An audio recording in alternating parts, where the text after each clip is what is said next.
ಇನ್ನು ಸಂಪುಟ ವಿಸ್ತರಣೆ ಸಂಬಂಧ ರಾಜ್ಯ ನಾಯಕರಿಗೆ ಬುಲಾವ್ ಬಂದಿದೆ. ಇಂದು ದೆಹಲಿಗೆ ಹೋಗ್ತಿದ್ದಾರೆ ಮುಖ್ಯಮಂತ್ರಿ ಡಿಕೆ ಶಿವಕುಮಾರ್, ಸಿದ್ದರಾಮಯ್ಯನವರು ಹಾಗೆ ಬಿಕೆ ಹರಿಪ್ರಸಾದ್.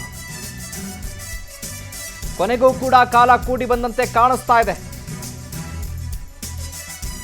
ಇಂದು ದೆಹಲಿಗೆ ತೆರಳುತ್ತಾ ಇದ್ದಾರೆ. ಇನ್ನು ಸಂಜೆ ರಾಹುಲ್ ಗಾಂಧಿ ಜೊತೆ ಮಾತುಕತೆ ನಡೆಸುವ ಸಾಧ್ಯತೆ ಇದೆ. ಇಲ್ಲ ಅಂದ್ರೆ ನಾಳೆ ಮಾತುಕತೆ ಆಗುತ್ತೆ. ಅಂತಿಮ ಸುತ್ತಿನ ಮಾತುಕತೆ ನಡೆಸ್ತಾರೆ. ಆ ಮಾತುಕತೆ ಬಳಿಕ ಪಟ್ಟಿಯಲ್ಲಿ ಸ್ಥಾನ ಪಡೆದವರಿಗೆ ಡಿಕೆ ಕರೆ ಮಾಡ್ತಾರೆ. ದೆಹಲಿಯಿಂದಲೇ ಕರೆ ಮಾಡಿ ತಿಳಿಸ್ತಾರೆ ಮುಖ್ಯಮಂತ್ರಿ ಡಿಕೆ ಶಿವಕುಮಾರ್. ಹೈಕಮಾಂಡ್ ಒಪ್ಪಿದ್ರೆ ಬುಧವಾರವೇ ಸಚಿವರ ಪದಗ್ರಹಣ ಆಗುತ್ತೆ. ಇದಾಗಲೇ ಸೂಟು ಬೂಟಿನ ಜೊತೆ ತಯಾರಾಗಿದ್ದಾರೆ ಆಕಾಂಕ್ಷಿಗಳು. 20 ಸಚಿವ ಸ್ಥಾನಕ್ಕೆ 50ಕ್ಕೂ ಹೆಚ್ಚು ಆಕಾಂಕ್ಷಿಗಳ ತೀವ್ರ ಲಾಭಿ. ದೆಹಲಿಯಲ್ಲೇ ಬೀಡು ಬಿಟ್ಟಿದ್ದಾರೆ 30ಕ್ಕೂ ಹೆಚ್ಚು ಸಚಿವರು. ಜಾತಿ, ಸೀನಿಯಾರಿಟಿ ಇದರ ಜೊತೆಗೆ ಕ್ಲೈಮ್ ಮಾಡ್ಕೊಳ್ತಿದ್ದಾರೆ. ಎಲ್ಲರೂ ಕೂಡ ಅವಕಾಶ ಮಾಡಿಕೊಡಿ ನಮಗೂ ಅಂತ. ಸಿದ್ದು, ಡಿಕೆ ಶಿವಕುಮಾರ್ ಸುರ್ಜೇವಾಲಾ ಅವ್ರನ್ನ ಭೇಟಿ ಮಾಡಿ ಇನ್ನಿಲ್ಲದ ಲಾಭಿಯನ್ನ ಮಾಡ್ತಿದ್ದಾರೆ. ಒಂದು ಕಡೆ ಈಗ 2ನೇ ಹಂತದಲ್ಲಿ ಸಚಿವ ಸಂಪುಟ ವಿಸ್ತರಣೆ ಮಾಡಬೇಕು ಅನ್ನೋ ಲೆಕ್ಕಾಚಾರದಲ್ಲಿ ಆಕಾಂಕ್ಷಿಗಳನ್ನು ಆಯ್ಕೆ ಮಾಡಿಕೊಳ್ಳುವ ಪ್ರಕ್ರಿಯೆ ಜೋರಾಗಿದೆ.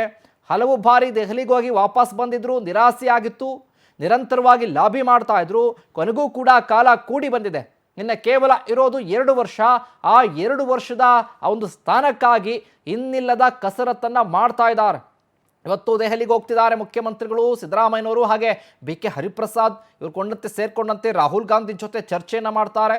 ಚರ್ಚೆಯನ್ನು ಮಾಡಿದ ನಂತರದಲ್ಲಿ ಪಟ್ಟಿ ಫೈನಲ್ ಮಾಡಿಕೊಂಡು ದೆಹಲಿಯಿಂದಲೇ ಕೂಡ ಕರೆ ಮಾಡಿ ತಯಾರಾಗಿರಿ ಅಂತ.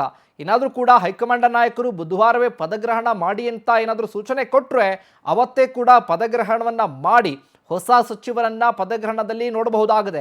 ಇದರ ಜೊತೆಗೆ ಯಾರ್ಯಾರು ಅನ್ನುವಂಥ ಪ್ರಶ್ನೆ ಇಲ್ಲಿ, ಯಾರ್ಯಾರಿಗೆ ಅವಕಾಶ ಮಾಡಿಕೊಡ್ತಾರೆ, ಹೊಸಬರಿಗ, ಹಳಬರಿಗ, ಅಥವಾ ಹಿರಿಯರನ್ನ ಕೊಡ್ತಾರಾ, ಹಿರಿಯರನ್ನೇ ಕೂಡ ಮುಂದುವರಿಸ್ಕೊಂಡು ಹೋಗ್ತಾರಾ, ಅದರಲ್ಲಿ ಮಹಿಳೆಯರಿಗೆ ಎಷ್ಟು ಜನ ಸಿಗಬಹುದು ಅನ್ನುವಂಥ ಪ್ರಶ್ನೆ.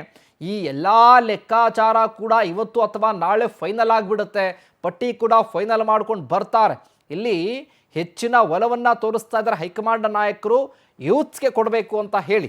ಇನ್ನು ಇದೇ ವಿಚಾರಕ್ಕೆ ಸಂಬಂಧಪಟ್ಟಾಗ ಹೆಚ್ಚಿನ ಅಪ್ಡೇಟ್ಸ್ ಅನ್ನ ಕೊಡ್ತಾರೆ ನಮ್ಮ ಪ್ರತಿನಿಧಿ ಆನಂದ್. ಫೋನ್ ಸಂಪರ್ಕದಲ್ಲಿ ಜಾಯ್ನ್ ಆಗ್ತಾ ಇದ್ದಾರೆ.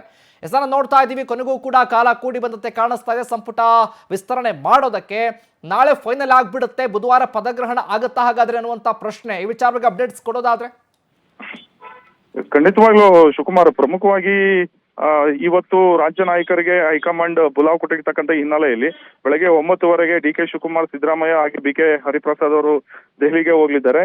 ಇವತ್ತು ಸಂಜೆಯೇ ರಾಹುಲ್ ಗಾಂಧಿ ಅವರ ಜೊತೆ ಮೀಟಿಂಗ್ ನಡೀತಕ್ಕಂಥ ಒಂದು ಸಾಧ್ಯತೆ ಇದೆ. ಇಲ್ಲದೆ ಇದ್ರೆ ಮಂಗಳವಾರ ಬೆಳಗ್ಗೆ ಮೀಟಿಂಗ್ ನಿಗದಿ ಆಗಬಹುದು. ಮೀಟಿಂಗ್ ನಿಗದಿ ಆದ ನಂತರ ಗಂಭೀರವಾದಂತಹ ಒಂದು ಚರ್ಚೆ ನಡೆಯುತ್ತೆ. ಅಂತಿಮವಾಗಿ ಪಟ್ಟಿಯನ್ನ ಫೈನಲ್ ಮಾಡ್ತಾರೆ. ಪ್ರಮುಖವಾಗಿ ಈ ಬಾರಿ ಜಾತಿವಾರು ಮತ್ತೆ ಸೀನಿಯಾರಿಟಿ ಆಧಾರದ ಮೇಲೆ ಸಚಿವ ಸ್ಥಾನವನ್ನ ಕೊಡೋದಕ್ಕೆ ತೀರ್ಮಾನವನ್ನ ಮಾಡ್ಕೊಳ್ಳಲಾಗಿರ್ತಕ್ಕಂಥದ್ದು. ಎಲ್ಲಾ ಸಮುದಾಯಗಳನ್ನು ಕೂಡ ಮುನ್ನೆಲೆಗೆ ತೆಗೆದುಕೊಂಡು ಬಂದು ಮುಂಬರ್ತಕ್ಕಂಥ ಚುನಾವಣೆಗಳಿಗೆ ಈಗಿನಿಂದಲೇ ಸಜ್ಜಾಗಬೇಕು, ಮತ್ತೆ ಹೊಸ ನಾಯಕತ್ವವನ್ನ ಹುಟ್ಟು ಹಾಕ್ತಕ್ಕಂಥ ಒಂದು ಲೆಕ್ಕಾಚಾರವನ್ನ ರಾಹುಲ್ ಗಾಂಧಿ ಅವರು ಇಟ್ಕೊಂಡಿದ್ದಾರೆ. ಹಾಗಾಗಿ ಈ ಬಾರಿ ಕೆಲವು ಕಿರಿಯರಿಗೂ ಮತ್ತೆ ಹೊಸ ಮುಖಗಳಿಗೆ ಆದ್ಯತೆಯನ್ನ ಕೊಡ್ತಕ್ಕಂಥ ಒಂದು ಸಾಧ್ಯತೆ ಇದೆ.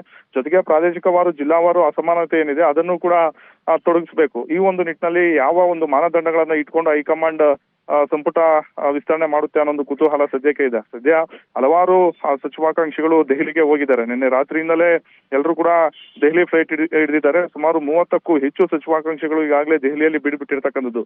ಸಿಎಂ ಡಿಕೆ ಶಿವಕುಮಾರ್, ಸಿದ್ದರಾಮಯ್ಯ ಮೂಲಕ ಇನ್ನಿಲ್ಲದಂತೆ ಒಂದು ರಣತಂತ್ರಗಳನ್ನ ರೂಪಿಸಿ ಸಚಿವ ಸ್ಥಾನವನ್ನ ಪಡೆಯೋದಕ್ಕೆ ಮುಂದಾಗಿದ್ದಾರೆ. ಓಕೆ ಆನಂದ್, ಹಾಗೆ ಹೋಲ್ಡ್ನಲ್ಲಿ ಮತ್ತೆ ಮಾತನಾಡಿಸ್ತೀನಿ.